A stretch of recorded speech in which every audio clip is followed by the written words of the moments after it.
is my net effect positive or negative in the world? Everything that I've done. I've created tons of jobs.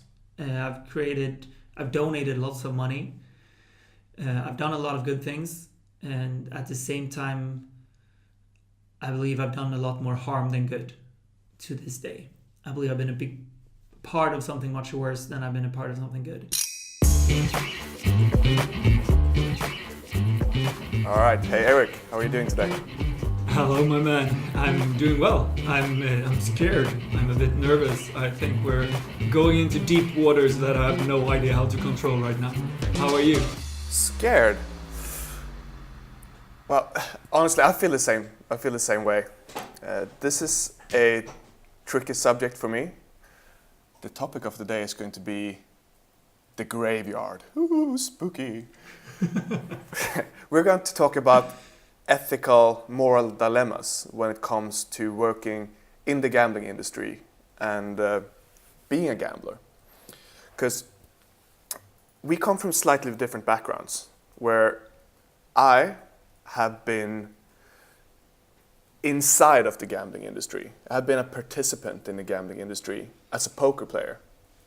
And you have been the person arranging the games. You have been creating a affiliation site for gambling. So we have slightly different angles here. And I guess now that the reason you are feeling scared and nervous, Erik, and me the same, is because I haven't given this topic all that much thought, because I suspect that I might be on morally kind of thin ice here. And I guess you feel the same way. So we want to explore today and learn together. And to be honest, we don't have any really good answers here. So our intention today is that we want to learn together.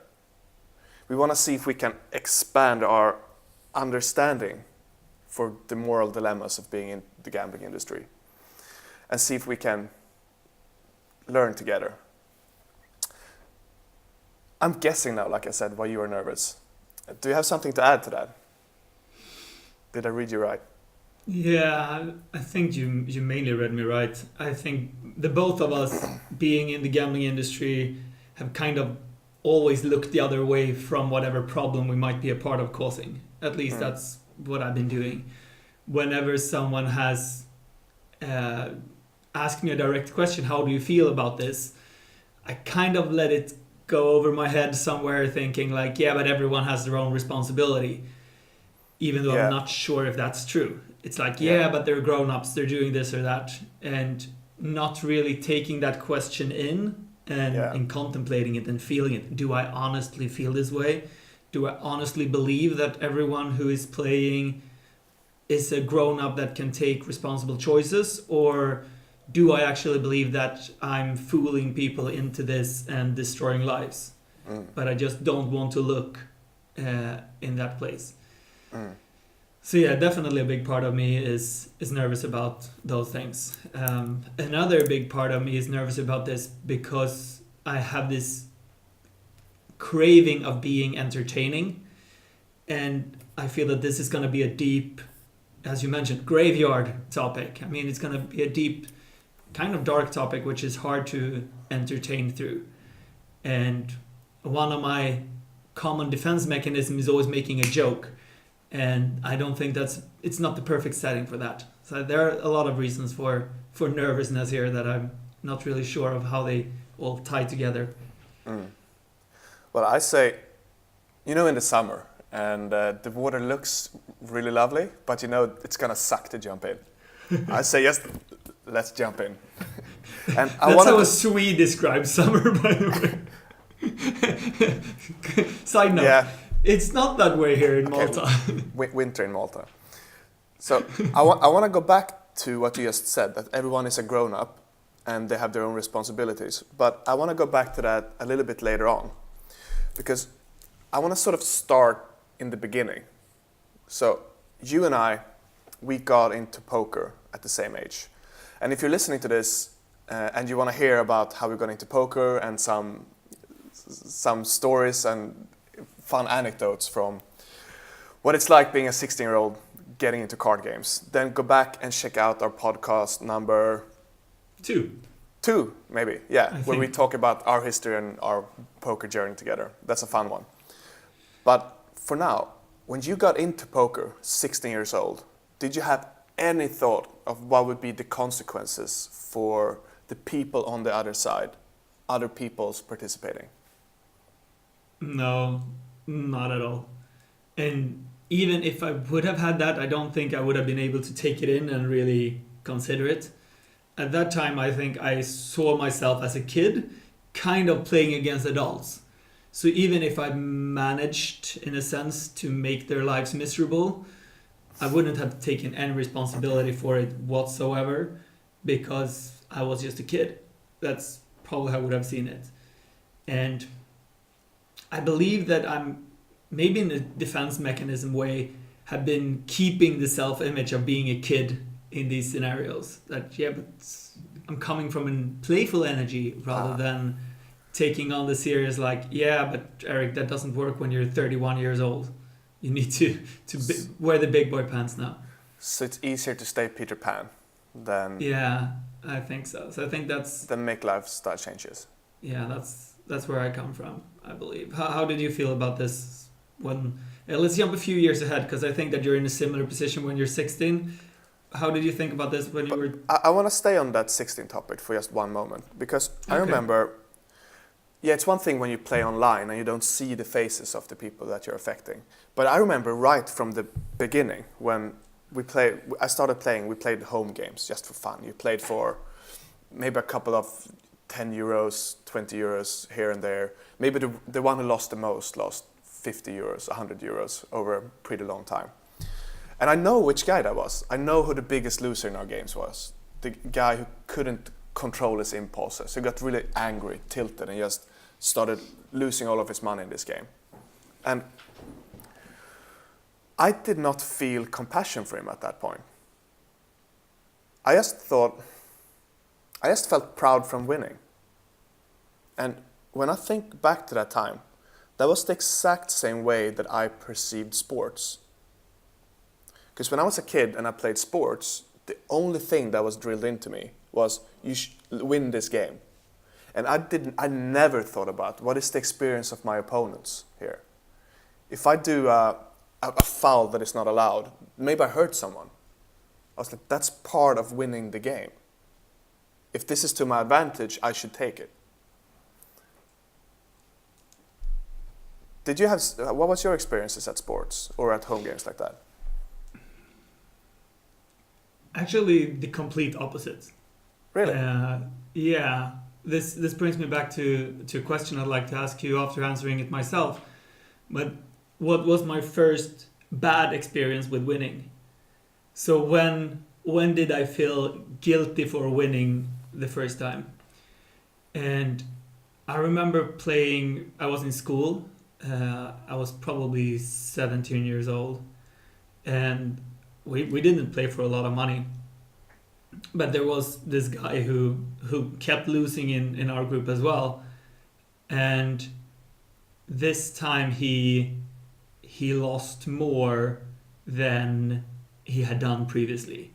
And I could see that he is actually not dealing with this well. And he didn't deal with it with anger, but with sadness. And I played a pot with him, and I actually made him win the pot because I cared more about his feelings than me winning the money in that very moment. So, and I can imagine that it comes from the sadness rather than the anger then. So if he would have reacted with anger, I would probably just have been pissed off and told him to grow up.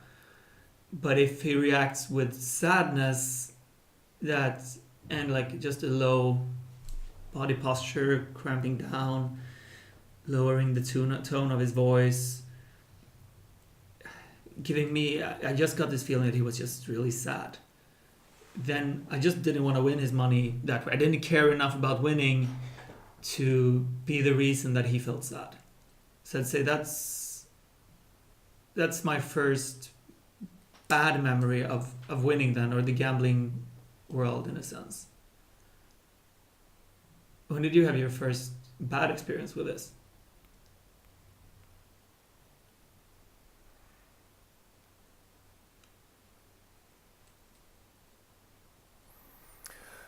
I'll see if something drops in. I'm not sure, to be honest. I'll let you know if something drops in.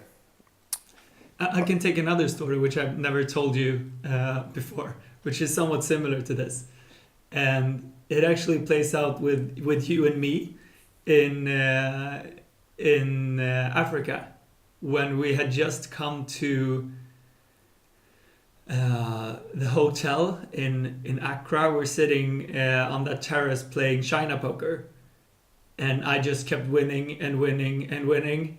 It was before you started winning and winning, by the way. For anyone who listens, this ends up with Emil taking shitloads of my money. And I was on a winning streak, and it was doubling and doubling and doubling. And I actually folded a hand when it was like 20 times the money or something. Not fold because you don't fold. But I did mess it up on purpose, because I felt, now this is just getting too big. It's not fun anymore. I'll just let him have this one. So I even had that feeling with you, who is then a professional poker player, and do this. It was a similar situation to the wait time back in school, but it was 10, 12 years later, and from a financially stable guy. So I'd say that the actual scenario played out very, very similarly. But even without the sadness, it was more like, yeah, but we're playing for fun. Fun is the purpose. And if it becomes, I don't know, maybe there was 400 euros in that pot or something like that when we were playing in each hand like that. Now when we were 28 years old, it was way too much for us to just enjoy and focus on the game. So yeah, that happened as well. So I feel bad winning your money, Emma. I'm happy to hear that you took a lot of my money off that. Yeah. I did not feel bad about winning your money. No. That's why you stayed a professional poker player, and I got into denial doing marketing. Yeah. So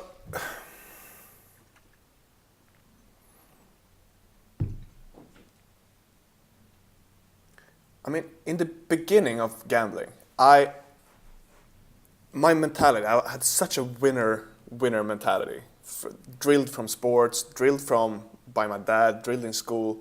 So when I played, I really wanted to win, really, really badly. And I also loved the game. That's one of the reasons I started when I was 16. I thought it was, on a 1 to 10 scale, I enjoyed the game 9.99. I couldn't think of anything else. So I had thoughts like, not when I began, but later on, maybe when I was around 20, 21, that especially when you play live and you see the faces of the people losing, like,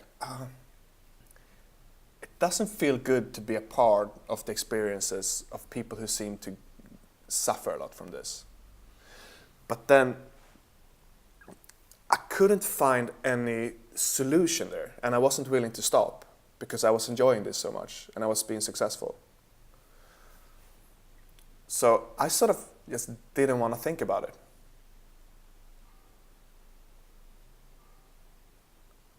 So my invitation now is to think about it. As a poker player, what is the consequences of being a professional poker player? So starting then with this home game, long before you were a professional poker player, what role did you play in the anger of this 16-year-old boy, and how did you think that he felt after these games?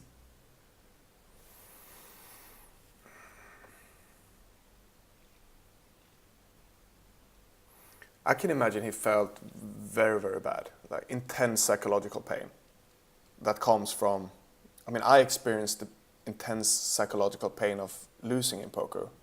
And then when you don't have perspectives that works to your advantage, I can imagine that pain gets multiplied. So I can imagine he had very intense pain from those experiences. that led into other addiction behaviors and many other kinds of suffering.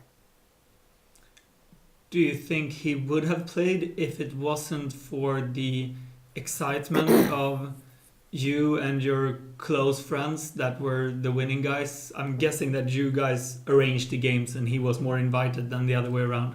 Yeah, exactly.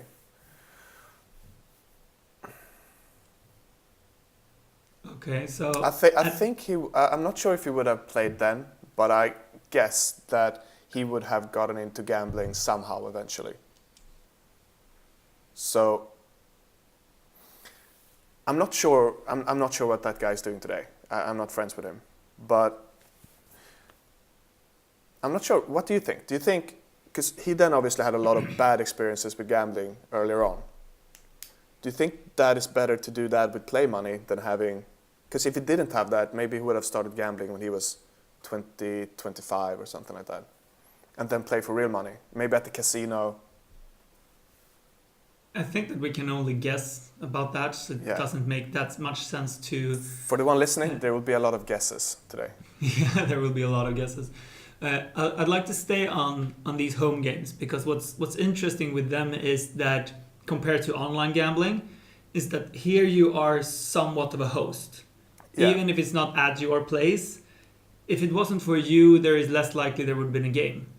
Yeah. If you're playing Poker Stars today with millions of players, your existence as a player or not will not have an effect on whether or not other people are playing.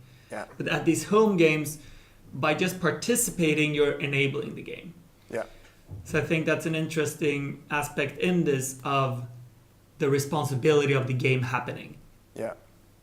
So yeah. The smaller the player pool, the more you become a host of the game. Yeah, exactly. Yeah. So there is more responsibility of the 16-year-old Emil for whoever playing with him than it is of 31-year-old and 30-year-old Emil. Yeah. So, because I'm thinking if I play on Poker Stars today, you have millions of people online. Then I'm thinking, all right, if I play a tournament on Poker Stars where maybe 10,000 people participate, whether I participate or not, it's not going to change the situation whatsoever for someone that might be playing that have a gambling addiction. And then I'm thinking, what if everyone thought like this? Do you think does that make sense to think like that? Because it's right in one way. If every single professional choose to not play, there wouldn't be a game running. But then it's absurd to think that will happen at the same time. So is that a valuable way of thinking? If we take that with a completely different analogy, do you recycle? Yeah. So do you think that you recycling makes any difference whatsoever for the environment of the world? Yeah. So it's probably teeny tiny bit. And if everyone recycled, it would make a huge impact. And I'd say it's the same scenario here with the poker. So you have a teeny tiny part in this. It wouldn't really change for the world or for the other players if you didn't do it. Mm. But if everyone did it, it would make a huge impact. So I'd say you have equally part in both of them if you wouldn't have recycled, for example, and wouldn't play. Does that make sense? I guess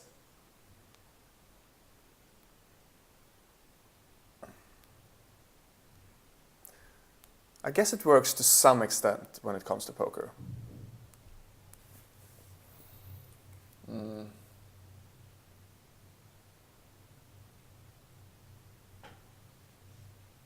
I'm thinking if me not participating in a 10,000 people tournament would cause a bad player to not participate ever. Probably not ever. But at the same time, with the recycling analogy, nothing would really change if you didn't recycle either on a larger scale. I'm thinking the effect I have in a tournament is that, and I'm guessing now, is that the players in the player pool that that this would have a negative effect to, given that I'm a winning player, would be the other professionals in the game, because their environment would be more challenging.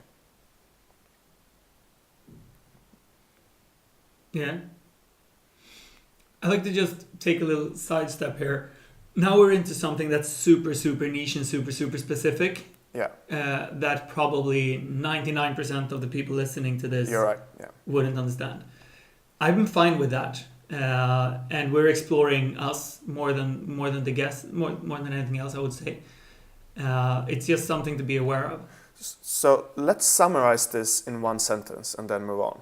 And I think we're saying here that being the less players in a gambling situation, the more you are affecting that the game will actually happen.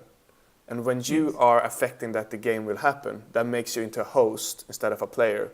And then it's when you're actually drawing people into gambling that wouldn't otherwise be gambling. Yeah, you're kind of becoming the company. Exactly. Because you're facilitating a game, you're not participating in it. Yeah. Okay. And in a sense, you are the company because no one is charging anyone. So instead, you kind of do it as a voluntary organization. Yeah, in that home game when you're 16 years old, you become the casino. Yeah, it's basically like a football team. It wouldn't exist if there wasn't enough players. Yeah. So if you become a player, you become part of the club in a sense if it's a very small. Yeah. So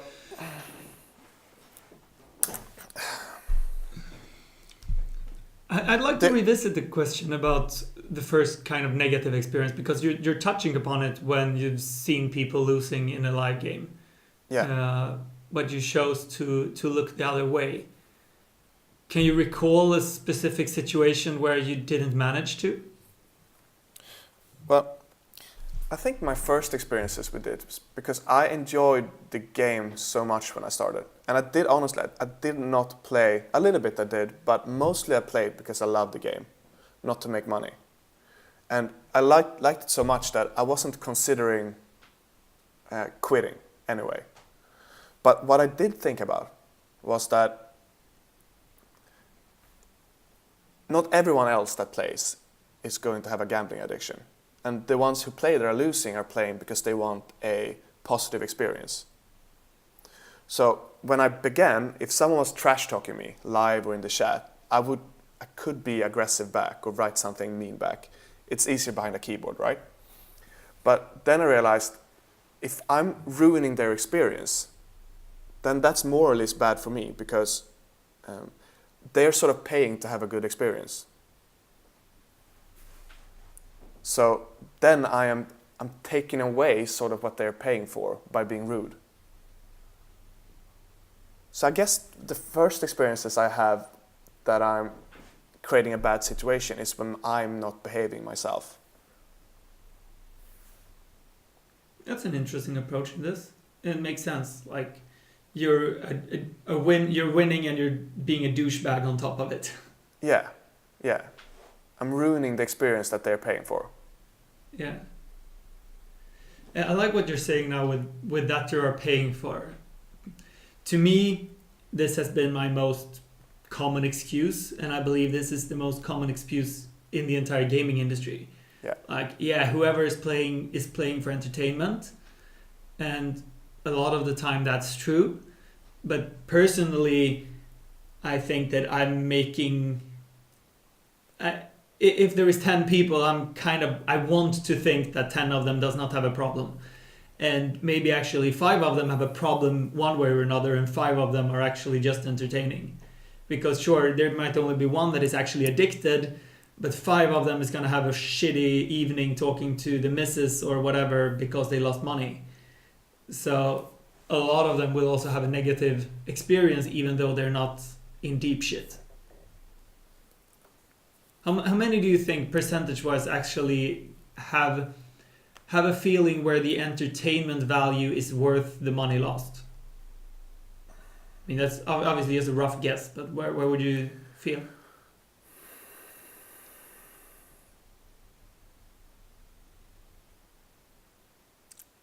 That's so tricky to answer because I personally don't like gambling. And that's a weird thing to say when I've been gambling for 10 plus years as a professional. But playing blackjack or a game where I don't have an edge, I really don't enjoy that. I've never done it. So to me, gambling is not enjoyable. So I'm not sure how... It's like saying, how many people that are smoking do you think enjoy it? I think that's kind of tricky to answer. It's very tricky to answer. I mean, they do enjoy the rush of it.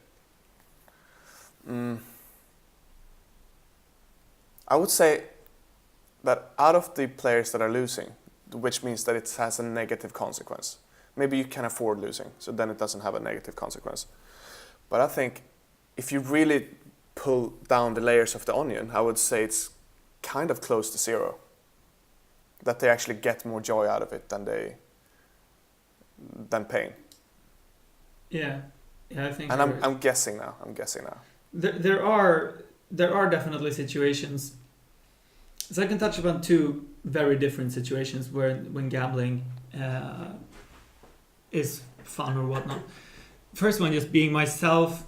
The first time I felt that, wow, I cannot handle this. And I was playing poker. This is probably back in 2008, probably earlier.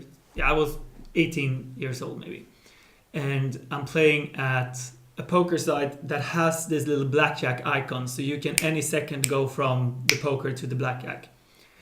And I've been losing on the poker table, or maybe I'm just bored, I don't remember. And I click up the blackjack and I'm starting just betting a little bit for fun. And then I'm losing a little bit, so I put myself in this martingale situation where you double the bet each time. So first time you bet 1, if you lose you bet 2, if you lose you bet 4, and you win with 4, then you actually won more than you lost. And it's a shitty system, don't do it, but it's very easy to trick the mind with it. And I'm ending up with the last bet being all the money I had left. And I think that at the time that was $1,500 was my last bet. And if I would have lost that, I would have lost all my financials as, yes, I gotta be 18 when this happens, or maybe even 17. And I won that bet. I actually got a blackjack, so I even got 1.5 times the money, ending up with more money than I had when I started. But I remember I sat there shaking after this. Like, what the fuck did I do? And I went probably from didn't even start betting until betting all the money I had in less than 5 minutes. It went so quickly without me even thinking about the process. And that's my first experience with like, whoa, this is dangerous. And I blocked myself from the casino after that. I've barely played casino games at all after that. But I remember how quickly I got sucked into the screen, and still being a professional gambler in a sense, at least for what you can say of the age of 17, 18. And yeah, how that really could have changed my entire life trajectory. I could be, if I would have lost that hand, I could have been in a completely different place right now. I probably would. So I think it's interesting then to see myself then as a person who have enjoyed gambling in a lot of ways. I actually do enjoy playing roulette and these kind of games. Sometimes I can see the thrill in that. But how easily it could have maybe even destroyed my life. I wouldn't say it would have been destroyed from that hand only, but it could have happened that things would have changed dramatically. So with the psyche that you had at that point, because that's a really interesting example, with the psyche you had at that point, because I think the idea that everybody has a free will and free choice, that's kind of overrated. Because everybody comes from different biologies, different psychology, different background, different traumas, a lot of things. And it's sort of mostly an autopilot going forward. And this sounded like a case, and I've experienced this as well when I'm feeling really, really bad when I'm playing, that a really bad version of the autopilot takes over and then just starts making really shitty decisions. And it feels like an autopilot, what you're describing there. So when having experienced something like that, I think the idea that grown-up are responsible for their own choices, that almost becomes silly to think like that. when that defect is built into the personalities that we are. Yeah. Would it be fair to say that you're responsible at that point? And when do you stop getting responsible? Yeah, I mean, it depends on how you see responsible. Would I have been responsible to a court? Yeah, definitely. If I wouldn't have been responsible, am I ever responsible? It's another aspect of that, but I definitely see your point. It's very... I mean, the system is built to trick you. The system is built to create these habits. So you could argue that they would be illegal because they're so good at tricking people. And another thing that just brings to mind, which is actually very similar, is the story I told the other podcast we did about how I bought the great.com domain name in an auction. And how I just instantly bid on those numbers, and that was hundreds of thousands of dollars without me thinking. And I might have done the same thing and ended up at 1.5 million or 2 million or shitloads of money without contemplating it, because the state of the rush. So could you argue, I would say that the experience is very, very similar for me personally and emotionally when I'm in that state. Would I then be responsible for the bid I did in an auction? I don't know. It becomes very similar. At this point, by the way, if you're listening, some of you might be confused. Some of you might be furious, thinking that we are idiots, seeing stuff that is so clear to you that isn't clear to us. And again, we are definitely not claiming to have any answers or any insight here. We're here to learn together and to actually talk about this. And I haven't talked about this open before. So if you're thinking we're idiots, we would love to know that. So please write a comment, and so we can expand our understanding. So we want you listening to be a part of this. Yeah.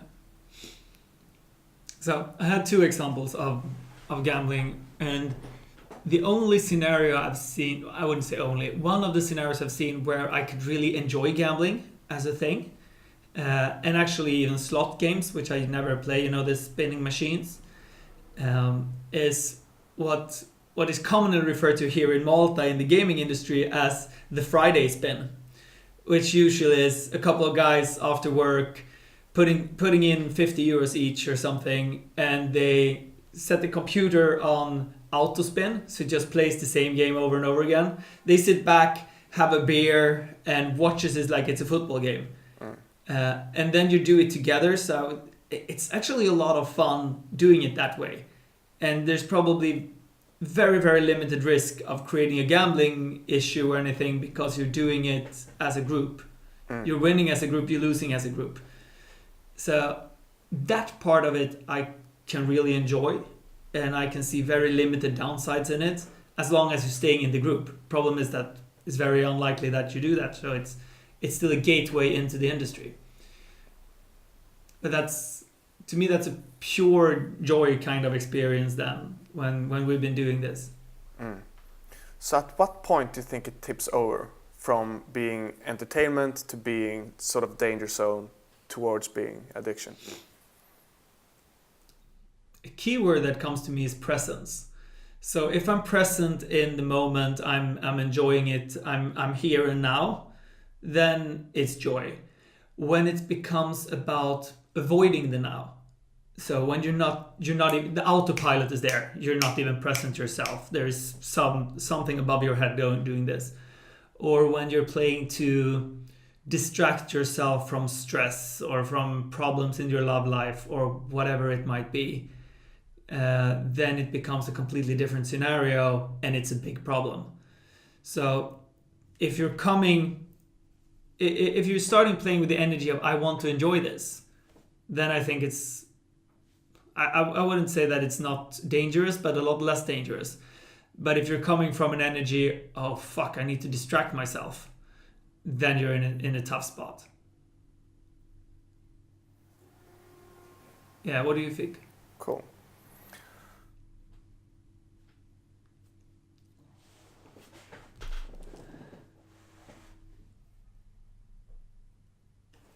Yeah, I think all kind of, if you to distract yourself from negative emotions and experiences, that's fine sometimes for me. But if it's a chronic thing, that becomes very destructive. I spoke to your brother about this kind of recently, and I liked his definition of when this becomes into the danger zone, and that is when you're playing to win money instead of playing to have a good experience. Yeah, that's true.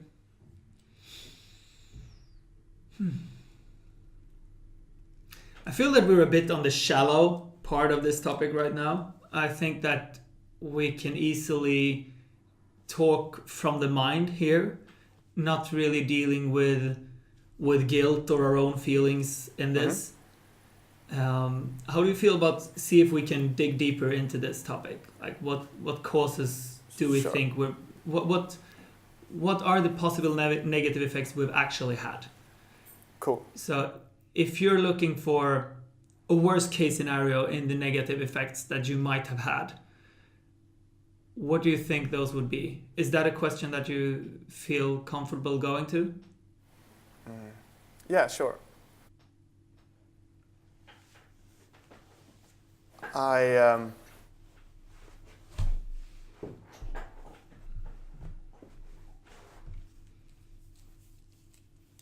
Especially when I have been playing heads up one-on-one, and I am playing against someone that is tilted, which means that they're on this autopilot. They're psychology annoyed and they're making really bad decisions. I know that I have been writing things in the chat to try to what is the word? I try to make this person engaged. even more angry, Okay. so he would lose more money. And then, of course, I am contributing to that bad behavior. So in games, I certainly have not been an angel all the time. But the way I'm thinking about it lately is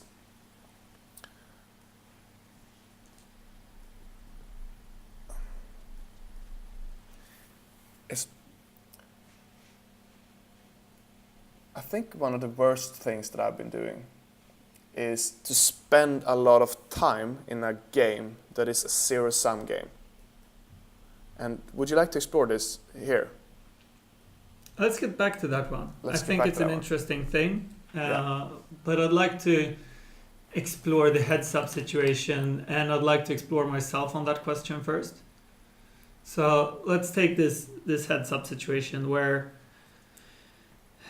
if we go back to the being a part of creating the game situation, this person would have played otherwise, but now he's playing against a professional. Maybe he wouldn't have played against a professional otherwise. So in a sense, he's in a worse spot than he would be if you wouldn't have been there. Mm-hmm. Is that true? And you are aware of that this player is on autopilot. Would you say that you can see that easily? You see when someone is playing bad, yeah, for sure. Yeah. So, and you've been kind of wanting them to stay there, writing or playing in a certain way or whatnot, kind of tricking them to stay on autopilot. Just thinking about a scenario like that, what feelings does it bring up? When I think of the isolated incident of me sitting with him at a table, I feel guilty about it because I'm tricking him to lose his money to me. That's what poker is about. The whole game is about deception and tricking people. Yeah. And so that is giving me guilt, and to see someone going through suffering is painful, even for me that is winning. So, and in order to protect myself from that, I try to zoom out and see it from a bigger perspective, which is if we talk about heads up, which means you play one-on-one. If you go into a client like Party Poker, you have a list of 100 regulars, which is good players, professionals, sharks, that are sitting and waiting for a player. And I'm getting someone to play against because they have clicked on my table by randomness and decided to play with me. And the way I'm thinking about it, and I'm not sure if this is right, is that if they hadn't clicked on my table, they would have clicked on any other of the 100 other people sitting and would have had the same kind of behavior towards that player. So I see, by the fact that I'm sitting there, I see the person that is mostly losing is the person he would otherwise play against. And this is my way of rationalizing this, and I'm not sure if that is correct, or if that's a way for me to feel better about the situation. Yeah, it goes back to this we were talking about before, is do you have any responsibility in a 10,000 player situation or not? And if you do, who has the responsibility? Yeah. So let's say all the other professionals didn't exist. You were the only one sitting there waiting, just for in a hypothetical situation. Would you still have done it?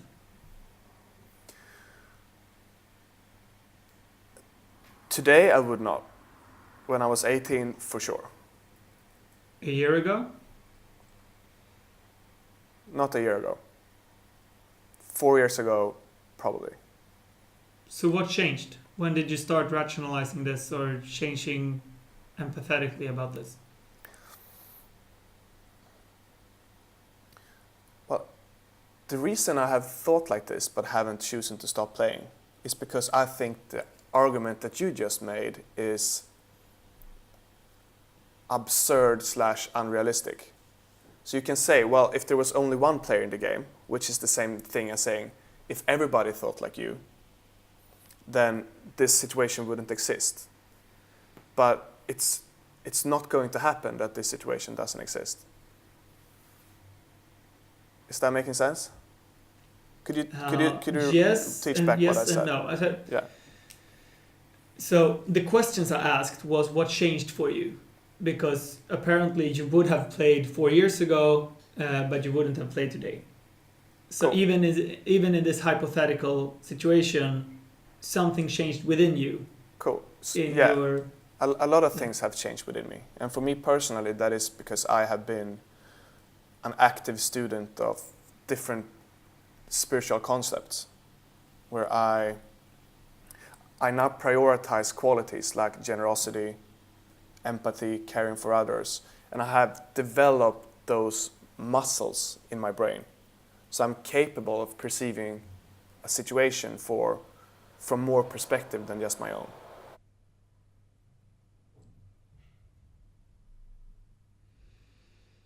okay. And I also I guess I perceive myself as being more connected to other people. So and that perception is leading me to wanting to make decisions that are as beneficial for the whole as possible compared to as beneficial for me. And I'm not all the way there, of course. I prioritize myself over other people, but I'm more skewed towards wanting to do what's best for the most number of people. And with that perception comes different actions and values in these kind of situations. That has changed.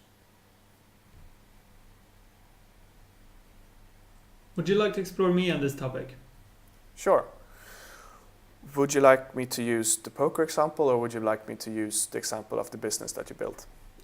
Yeah, let's take the business. Cool. Makes the most sense to me. For anyone listening, Erik's background is he has founded a company called Catena Media that is doing online marketing towards casino. So in the example that we spoke about before, about being the player or being the host, you have definitely taken the host role here. So would you like to start from the beginning, how you thought about it at first, when you got into it? What was your ethical way of viewing this industry when you got into it? I think we touched upon it before, that for a very long time I didn't even contemplate the ethical aspects. I didn't even think about it. I ignored it with arguments like, yeah, they're grown-ups, that's their own responsibility. I wasn't taking any responsibility whatsoever for what I was doing. And I'd say that lasted for a long time. And to a large extent, that's still true. That's still an argument I'm going to, at least when I'm having the conversation on a shallow level, either with someone else or just with my head. Like, yeah, I'm not going, I'm looking the other way to a large extent. When I'm just exploring it myself and see what kind of part I am in this, a question pops up in my head. And it's, do I believe that I'm responsible for someone else's suicide?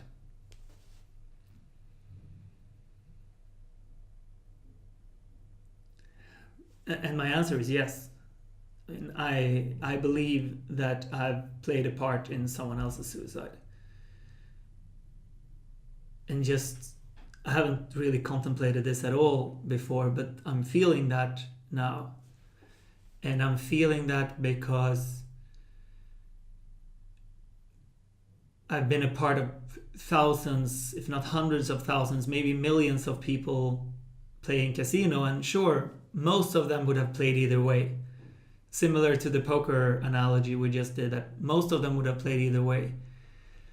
But since I've been involved with so many people during so long time, a lot of them wouldn't have played. If I wouldn't have been a part of sending them that email or adding this promotion or talking about this or that in that forum, they probably wouldn't have done it. Enough people out of all of the people who've been playing.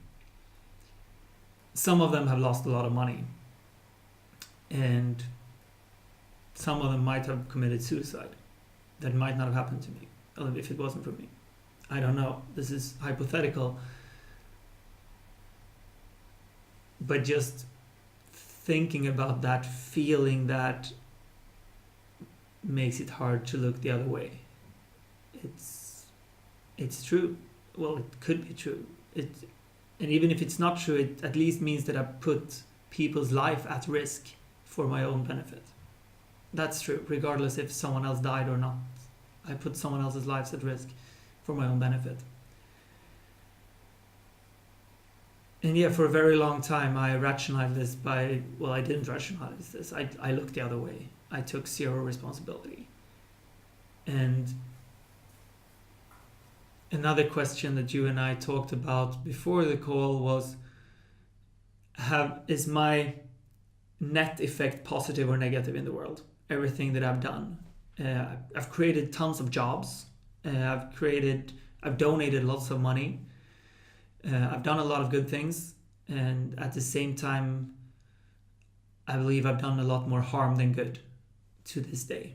I believe I've been a big part of something much worse than I've been a part of something good. And still, my main way of coping with this is pretending that it's not true.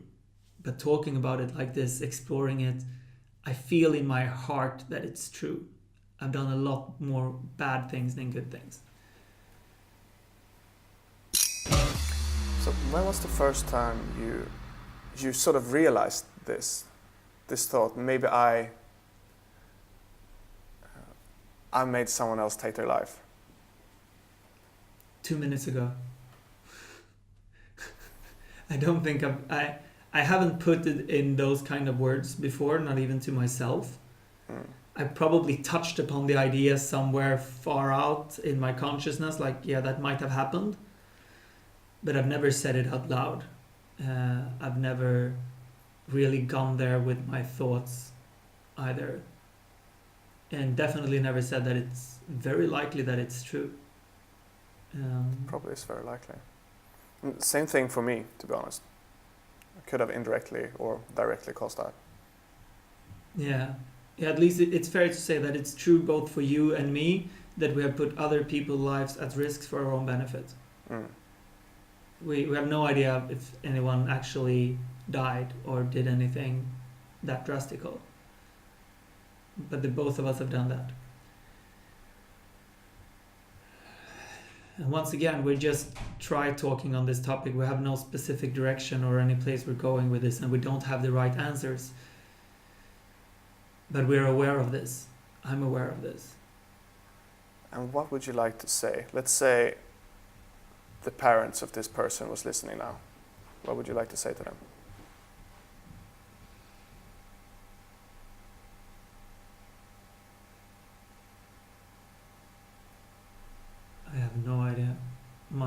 it's completely quiet. If I were to face with the parents of someone who's taken their lives due to something I did or where I played a part in it, I would be speechless. I would have no idea what to say. If you could go back, would you create your company again?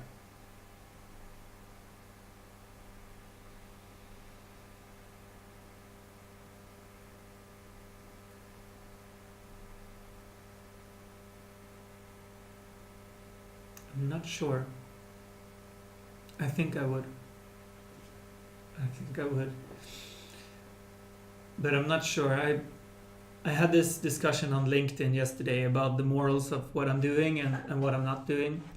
And yeah, for those of you who listen, I want to do the most good possible. And I believe that one way of doing that is donating as much money as possible. To do that, can I pause and keep going? Because I thought we were somewhere deep there, and this seems like we're getting out of the wormhole a bit. So I want to explore that. I think that I'll get back to it. I think I'll get back to the wormhole from there. Cool. So I want to do the most good possible, and that's one way of me for then rationalizing going into gambling or staying in gambling, to be able to donate this money that I made. And yesterday, I got the question like, can you do this in any other industry? And going back then to your question, like, would I have done it differently if I could have started over?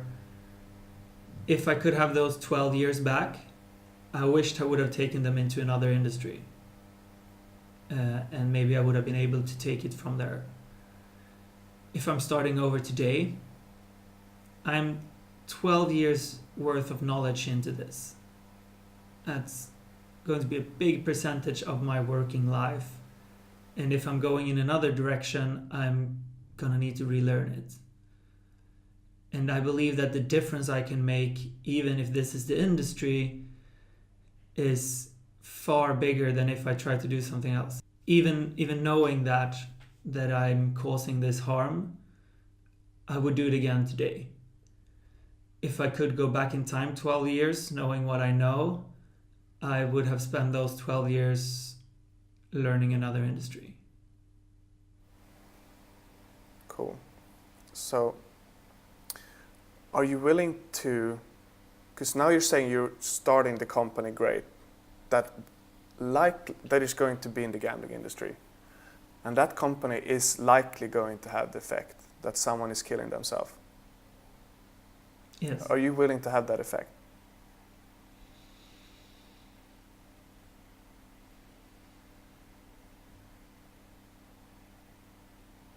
I have screaming voices in my head right now saying both yes and no. So I don't have a clear answer. I'm not sure if I would be able to fully grasp the consequences. And at the same time, I feel that I will never be able to fully grasp the consequences. Spirit, kan du snälla inte vara där? Det är jätteirriterande. So my rational brain says that it makes all the sense in the world to do it. My emotional heart, or brain for that matter, is more torn.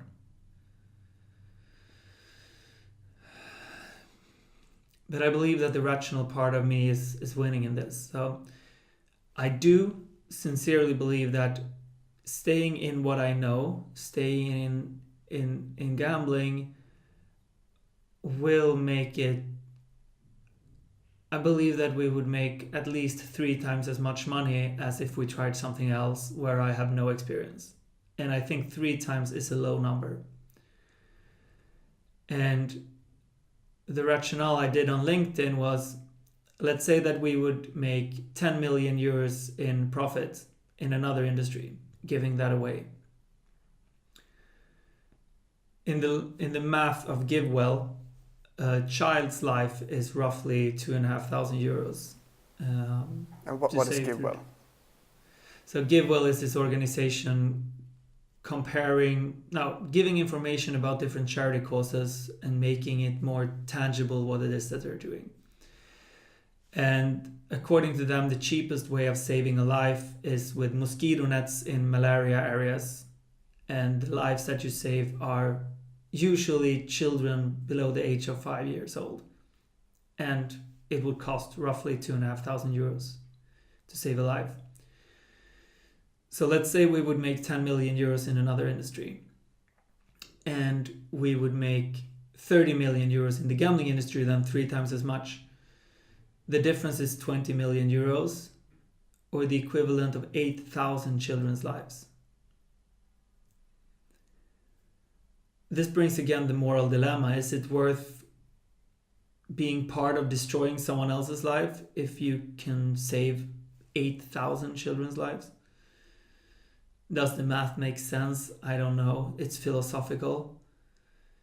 To be honest, I think I would have a harder time sleeping at night knowing that I didn't do whatever I could for those 8,000 children than knowing that I harmed someone else. So I think both of them, I will feel my body with guilt and grief.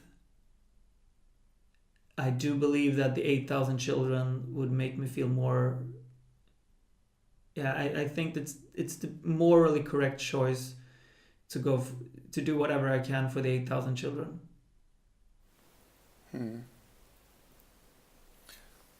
So let's use that example. Let's say you make 30 million euros from gambling. That means that I'm not sure how much Great would get from redirecting a player. But let's say, I'm just guessing, let's say if Great were to make 30 million, someone would have to lose at least 100 million. I don't know what the math is. Yeah. But let's pretend that.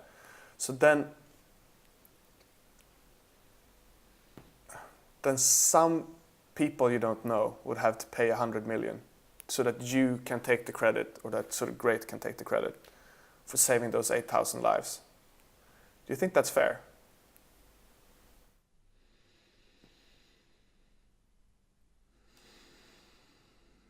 To start with, I don't like the perspective of taking credit into this. It's a very, very small part of me that cares about the credit rather than the lives of these children. So I would step away from the phrase of taking credit. But if we revisit the math logic, that actually makes a lot of sense and is very interesting to contemplate. So people would have to lose 100 million euros to save 8,000 lives. So far, that makes sense. That means that every life is not actually 2,500 euros. It's what does that tie up to? This is why we should have someone with a calculator next to us. Let's say that's up to 12,500 euros then, should it be? If I'm not miscalculating. Yeah, 12,500 euros. So the life is actually not 2,500 euros this way, it's 12,500 euros. And it's 12,500 euros coming from strangers, people we don't know. The next question then is, how many people would this be? Is it 8,000 people losing this, or is it 80,000 people being a part? Does it even matter? I don't know. But it's interesting, Matt, that's hard to do like this and makes me, for the first time, actually question if gambling is the right choice or not. Which scares me, because I feel that I have this figured out, and now I realize I might not.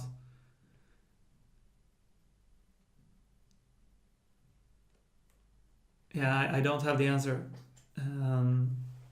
But I'm questioning something I haven't questioned before. Would you like some time to think?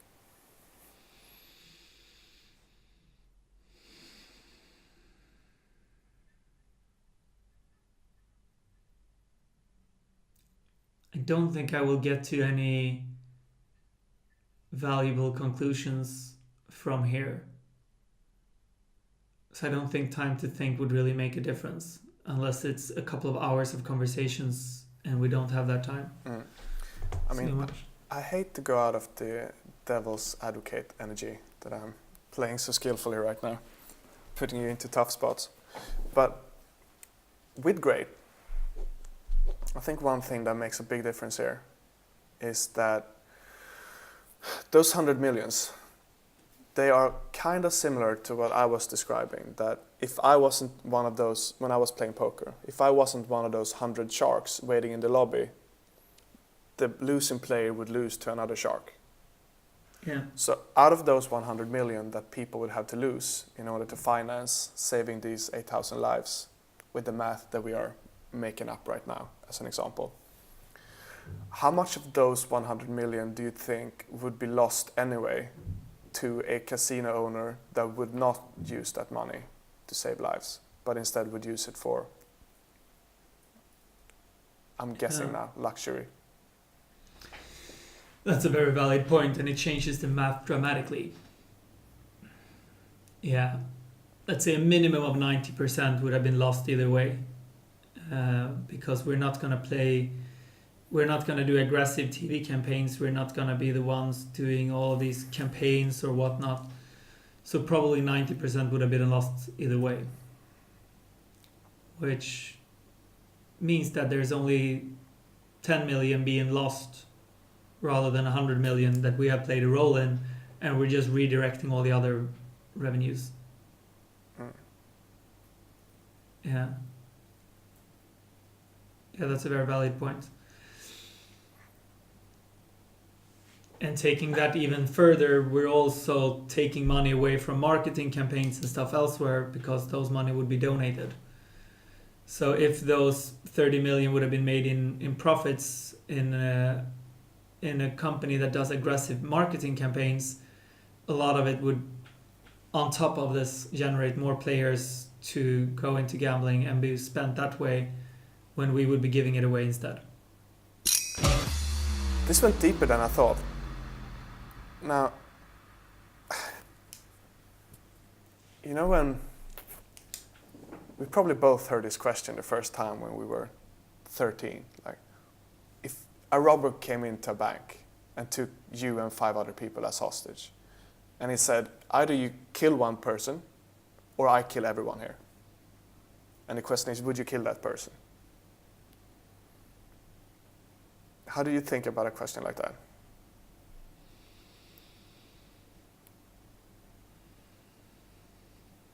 Yeah, it's so hard, especially being in this.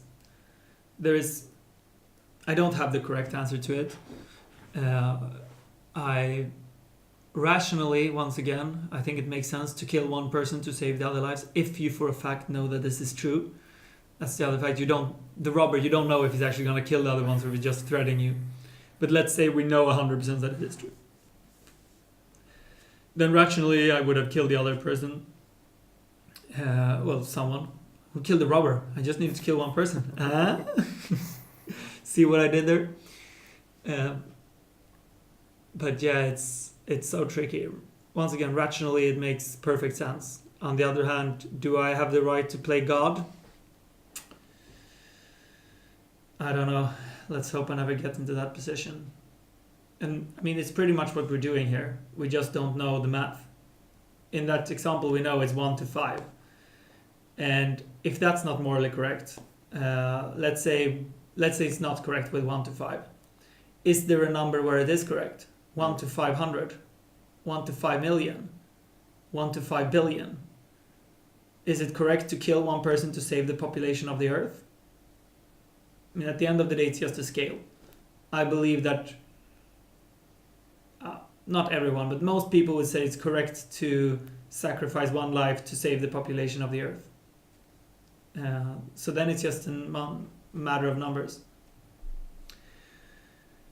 It's tricky when it gets so tangible that you have to do it, you have to be there. It's like, what would you do? I think a lot of people would just put the gun to their own head then and kill one person, and that would be themselves. Because that's the only life you're actually in charge of. Yeah. Yeah, it's a tough one, and I like analogies like that because it becomes so graphic somehow. Yeah. It's the same thing. It's a challenge with charity. To those 8,000 lives, that's just a number, but it's actually real people that otherwise would die in a way or disfigure them or traumatize them with these horrible diseases. That is for real. It's real people dying from really horrible diseases. And if you choose not to do this, then you're choosing to let those people die. So there's no really good decision. No, it's always a choice. Yeah. So, since we're running short on time here, I want to wrap this up with, what kind of responsibility do you see that you have with Great when it comes to gambling addiction, and what are you going to do about it?